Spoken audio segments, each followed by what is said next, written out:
Bismillahirrahmanirrahim. Assalamu alaikum. Welcome back to Indicate Physics with Sayyid Umar Farooq. Chapter number 6, Fluid Dynamics, or lecture number 1, Eta Indicate lecture है. What is mean by fluid? Fluid क्या है?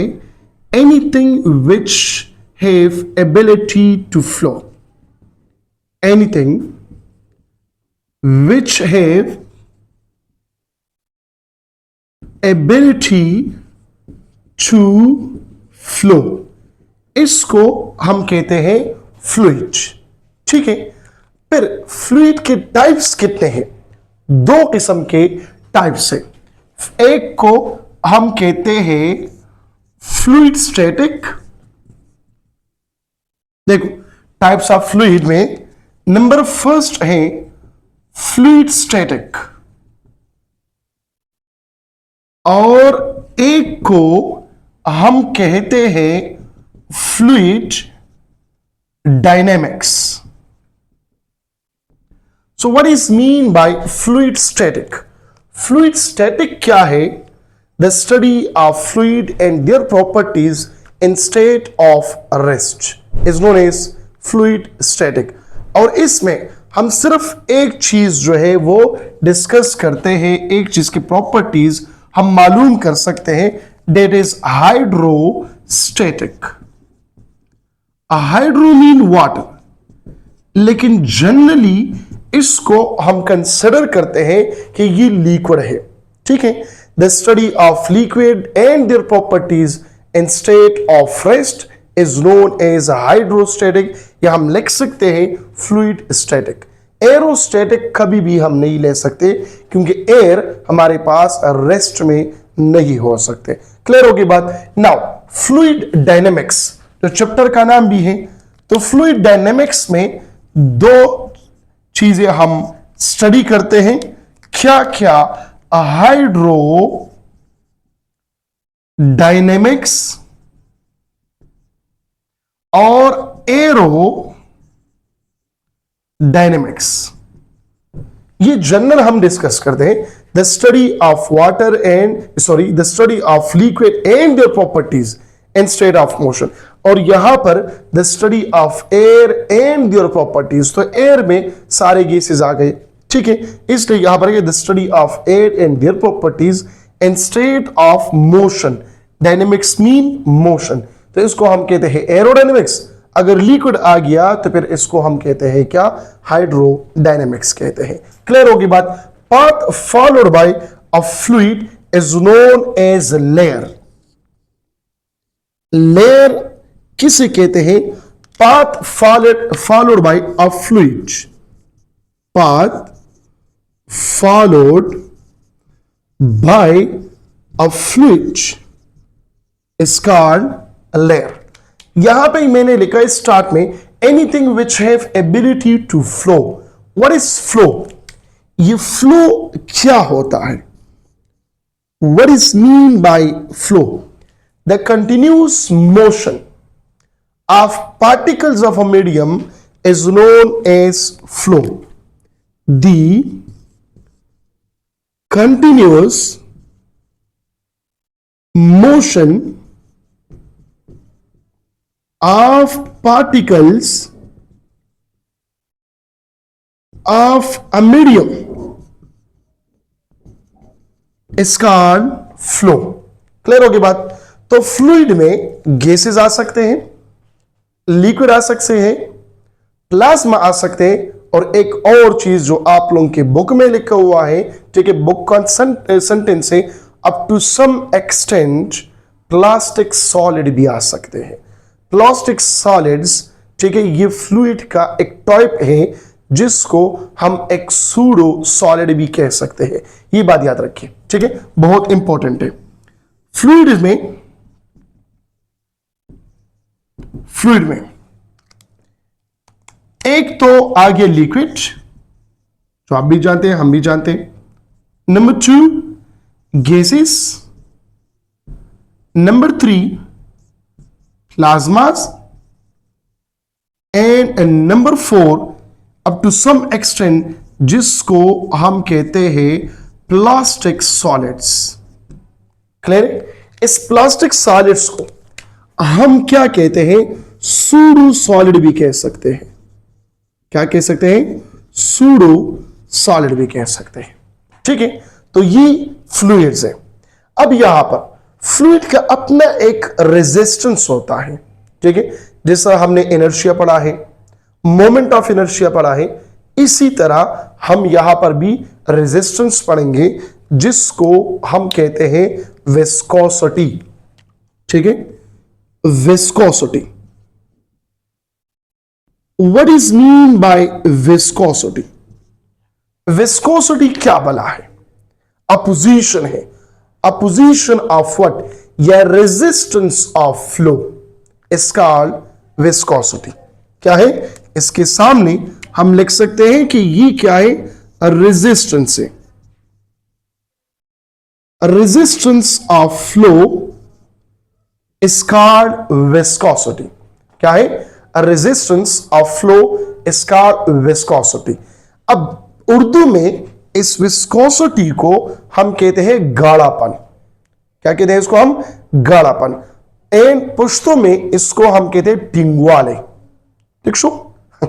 अच्छा जी, तो viscosity क्या है? गाढ़ापन है। हम कहते हैं honey is more viscous than water, honey is more viscous than milk. ठीक है, oil is more viscous than water. तो आप लोग क्या करें, पेज नंबर तो मुझे याद नहीं है, लेकिन आप लोग टेबल नंबर 6.1 ये देखें एमसीक्यूज के लिए। ठीक है, उसमें लिखा हुआ है the viscosity of blood is dash dash dash, the viscosity of milk is dash dash dash, the viscosity of water, the viscosity of any plasma, the viscosity of for example क्या है, मिल्क है। ठीक है, etcetera and etcetera. उसमें values given है। जब values given है तो इसका मतलब ये हुआ कि विस्कोसिटी क्या है, ये एक फिजिकल क्वांटिटी है जिसको हम मेजर करते हैं। डिफरेंट मटेरियल के लिए विस्कोसिटी क्या है, वो डिफरेंट है। डिफरेंट फ्लूइड के लिए विस्कोसिटी डिफरेंट है। ठीक है, तो इसके लिए हम मैग्नीट्यूड मालूम करेंगे और उसको फिर हम कहते हैं कोएफिशिएंट ऑफ विस्कोसिटी। क्या कहते हैं हम इसको? Coefficient of viscosity. Coefficient of viscosity क्या होता है? कोएफिशिएंट ऑफ विस्कोसिटी का मतलब है the numerical value of viscosity is known as coefficient of viscosity. क्या है? The numerical value of viscosity is called coefficient of viscosity. और इसको हम रिप्रेजेंट करते हैं किस चीज से? ईटा से हम इसको रिप्रेजेंट करते हैं। ETA, ईटा से इसको हम रिप्रेजेंट करते हैं। ठीक है, तो अब इसका जो फार्मूला है वो कौन सा है? Eta is equal to FD divided by 6 pi R into V। इस फार्मूले के जरिए हम क्या मालूम कर सकते हैं? मैग्नीट्यूड ऑफ विस्कोसिटी मालूम कर सकते हैं। ठीक है, ये FD क्या है? ये ड्रैग फोर्स है। V क्या है? स्पीड ऑफ आउट पार्टिकल्स है, स्पीड ऑफ ऑब्जेक्ट है। ये R क्या है? ये रेडियस है। ठीक है, ये असल में हमने स्टोक्स लॉ से मालूम क्या है कि मैग्नीट्यूड ऑफ विस्कोसिटी हम कैसे कैलकुलेट करेंगे। Is it clear? नाउ अब आ जाइए, विस्कोसिटी किन चीजों पर डिपेंड करता है? विस्कोसिटी डिपेंड्स अपॉन किन चीजों पर ये विस्कोसिटी डिपेंड करता है? नंबर फर्स्ट क्या है? यह है डेंसिटी। विस्कोसिटी डिपेंड करता है किस चीज के ऊपर? डेंसिटी के ऊपर। तो हम लिखते हैं ना, viscosity is directly proportional to density. जिन फ्लूइड का डेंसिटी ज्यादा है उसका विस्कोसिटी ज्यादा होगा, लेस डेंसर हो तो उसका विस्कोसिटी भी क्या होगा? कम होगा। ठीक है, सेकंड नंबर पे टेम्परेचर है। तो टेम्परेचर के साथ इसका ताल्लुक क्या है? टेम्परेचर के साथ इसका ताल्लुक डायरेक्ट भी हो सकता है और इनवर्स भी हो सकता है। तो हम लिखते हैं यहां पर नंबर 2 टेम्परेचर। तो टेम्परेचर के साथ इसका ताल्लुक क्या होगा? यहां पर देखो, number 1 viscosity is directly proportional to temperature. Second number पे हम कहते हैं viscosity is inversely proportional to temperature. दोनों केसेस आके डायरेक्ट भी हो सकता है और इनवर्स भी हो सकता है। अब किस चीज के लिए ये डायरेक्ट होगा और किस चीज के लिए ये क्या होगा? इनवर्स होगा। देखो बात, directly proportional to temperature for gases. Gases molecule को अगर हम टेम्परेचर दे दें तो क्या होता है? The collision between the molecules वो ज्यादा हो जाता है, और जब कोलिजन ज्यादा हो गया तो इसका मतलब रेजिस्टेंस ज्यादा होगा, और जब रेजिस्टेंस ज्यादा होगा तो रेजिस्टेंस क्या है? वो विस्कोसिटी है, कोएफिशिएंट ऑफ विस्कोसिटी ज्यादा होगा। ठीक है, तो ये सिर्फ और सिर्फ क्या है? गैसेस के लिए है। समझ आ रही बात कि नहीं आ रही? ठीक है, मिसाल के तौर पर यहां पे एमसीक्यू आ गया। लेट सपोज इसके नीचे मैं यहां पे एक एमसीक्यू लिखता हूं। एमसीक्यू क्या है? एमसीक्यू ये है कि if the viscosity of helium gas is 10 Pascal second and we increase the temperature of helium gas, the viscosity will be, the new viscosity will be, option number A increases, option B decreases, option C remain same, option D none of above. तो देखो helium gas है, इसका जो viscosity है वो 10 pascal second है, और मैंने टेम्परेचर बढ़ा दिया तो विस्कोसिटी क्या होगा? वो बढ़ेगा। न्यू विस्कोसिटी आपके पास क्या आएगा? Increases. Option number A is the correct one. आ रही है समझ? ये ग्रेटर देन 10 होगा। क्या होगा? ग्रेटर देन 10 होगा। क्लियर होगी बात? नाउ अब यहां पे देखो इनवर्सली प्रोपोर्शनल टू टेम्परेचर किस चीज के लिए? तो इसके साथ हम लिखते हैं लिक्विड्स के लिए। किस चीज के लिए?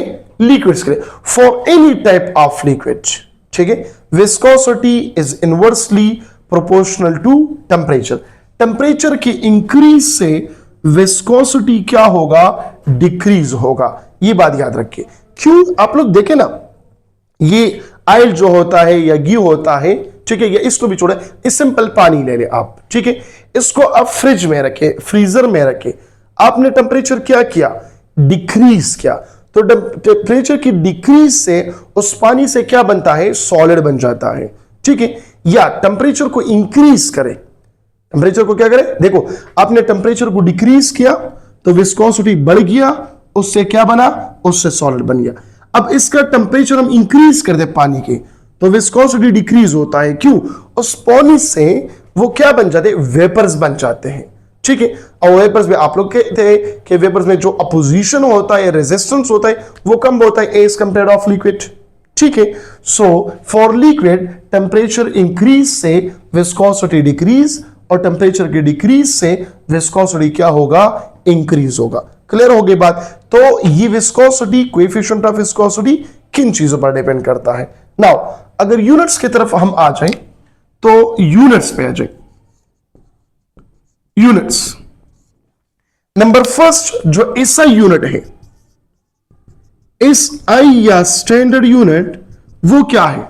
यहां से हम मालूम करते हैं। देखो F D divide by 6 pi R into V, तो यहां से फाइंड आउट करें तो क्या आ जाएगा? आ जाएगा पास्कल इंटू सेकंड।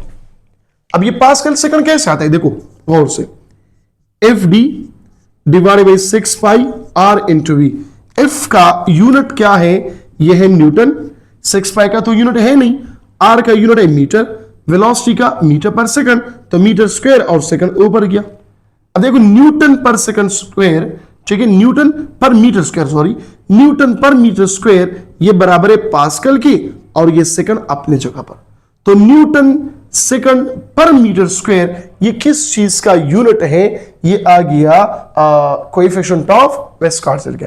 या पास्कल सेकंड किस चीज का यूनिट है? कोएफिशिएंट ऑफ विस्कोसिटी का। ठीक है, तो नंबर 2 डेराइव यूनिट में लिखे कि ये आ गया newton N2 second divided by metre square. Clear हो रही है बात कि नहीं हो रही? ठीक है, इसके अलावा हम कहते हैं, अच्छा ये न्यूटन सेकंड किसी और चीज का भी यूनिट है, न्यूटन सेकंड किसी और चीज का भी यूनिट है। वो क्या है? मैं आपको याद दिला दूं। न्यूटन सेकंड, याद रखिए, चेंज इन मोमेंटम जिसको हम इंपल्स कहते हैं, किस चीज के बराबर है? If multiply by delta T. तो देखो न्यूटन सेकंड यहां पर भी आ सकता है। ठीक है, तो हम इस तरह कह सकते हैं कि मोमेंटम पर मीटर स्क्वायर, गौर से सुने मेरा, मोमेंटम पर metre square gives you the unit of dash dash dash. ठीक है, या मोमेंटम पर यूनिट एरिया, इस तरह भी आ सकता है। ठीक है, ये एमसीक्यू लिखवाता हूं, इंपॉर्टेंट है। ये देखें, एमसीक्यू कुछ इस तरह आ सकता है कि मोमेंटम पर metre square gives the same unit as that of, option number A impulse, option number B angular momentum, option number C viscosity, option number D force. तो मोमेंटम देखो यहां पर गौर से देखें, momentum P divided by metre square. तो momentum का unit क्या है? Newton second divided by metre square. Newton second पर metre square is the unit of coefficient of viscosity. Clear होगी बात? नंबर 3 बेस यूनिट क्या होगा?